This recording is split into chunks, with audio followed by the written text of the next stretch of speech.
This is the story of John. He was a kind-hearted man who had made a grave mistake in the past. He had stolen money to feed his starving family, driven by desperation when there seemed to be no other way. While his reasons were born from poverty and helplessness, John knew in his heart that stealing was wrong. The guilt weighed heavily on him, and he sincerely regretted his act. Sentenced to prison for his crime, John spent his time reflecting on his choices. He understood that he had hurt others, and he was determined to change. Over the years in prison, John worked hard to improve himself. He learned new skills, read books, and most importantly, he became a role model to other prisoners. He helped them when they needed guidance, showing them that they too could make better choices. John always tried to be kind to those around him, offering advice and encouragement to anyone willing to listen. One day, John received surprising news. He was being summoned to see the judge who had sentenced him to prison. This was the same judge he had once called a friend, Judge Robert. Before John's crime, he and Judge Robert had worked together on several community projects. John remembered the many times the judge had offered him wisdom and support, guiding him toward a better path in life. The news of the meeting filled John with both nervousness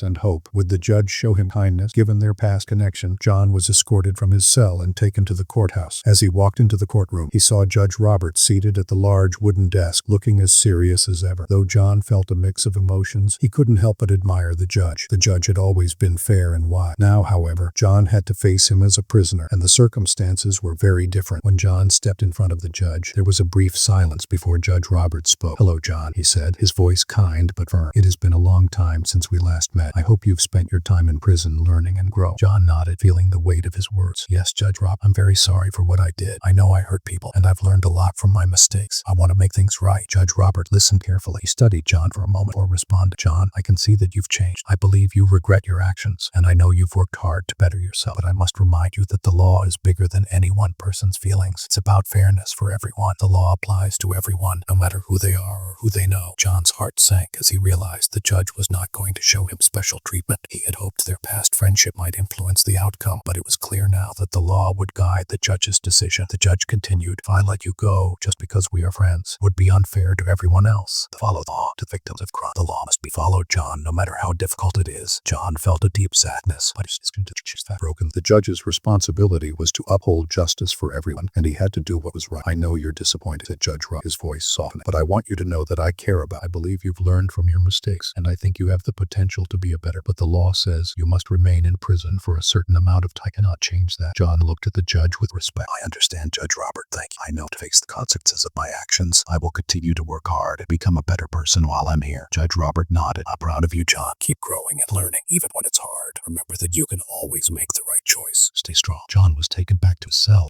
but he felt a sense of, although the decision had not gone the way he had hoped, respected the judge's dedication to fairness. John understood that sometimes doing what's right isn't easy, but it's always the best choice in the end. He knew that he was on the right path, and he would continue to grow, both as a person and as an example to others. Years passed, and John remained committed to his goal of self-improvement. He worked diligently every day, helping other prisoners, offering support to those who struggled, and using his time to become a better version of himself. Though the path was not easy, John found comfort in knowing he was making progress. He learned that even in the most difficult circumstances, it's possible to rise above and do what's right. Finally, the day came when John was released from prison. He had served his time, and during those years, he had proven to himself and others that he had truly changed. As he walked out of the prison gates, he thought about the lessons he had learned. He thought of Judge Robert's words about fairness, justice, and personal responsibility. He had learned the hard way that the law must be followed, and sometimes life's hardest choices are the ones that shape you into the person you were always meant to be. John went on to live a life filled with purpose. He used his past as a stepping stone to help others, making the world a better place through his actions. And as he lived the rest of his life, he never forgot the lessons taught to him by Judge Robert. He remembered that doing what is right, even when it's difficult, always leads to the best outcomes in the end.